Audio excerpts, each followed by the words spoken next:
আগামী মার্চ মাসে ৩ ম্যাচের ওয়ানডে সিরিজ খেলতে বাংলাদেশ সফরে আসছে পাকিস্তান ক্রিকেট দল। ৯ মার্চ ঢাকায় এসে পৌঁছাবে তারা। সিরিজের সবকটি ম্যাচ অনুষ্ঠিত হবে শেরেবাংলা জাতীয় ক্রিকেট স্টেডিয়ামে। ১১ই মার্চ অনুষ্ঠিত হবে সিরিজের প্রথম ওয়ানডে। দ্বিতীয় ওয়ানডেটি অনুষ্ঠিত হবে ১৩ই মার্চ। তৃতীয় এবং শেষ ওয়ানডেটি মাঠে গড়াবে ১৫ই মার্চ।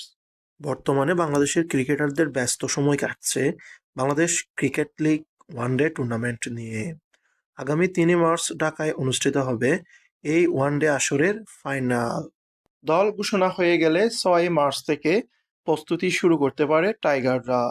এই পর্যন্ত বাংলাদেশ ও পাকিস্তান ওয়ানডেতে মুখোমুখি হয়েছে মোট ৩৯ বার।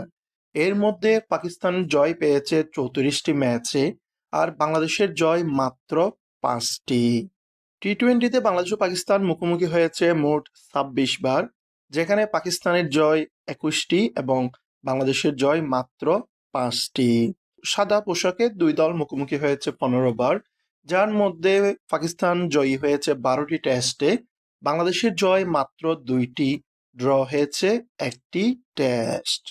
পরিসংখ্যান অনুযায়ী পাকিস্তান অনেক এগিয়ে থাকলেও বর্তমান পারফরম্যান্স বিবেচনায় বাংলাদেশও পিছিয়ে নেই। মাঠের লড়াইয়ে কোন দল জয়ী হয় সেটাই এখন দেখার বিষয়।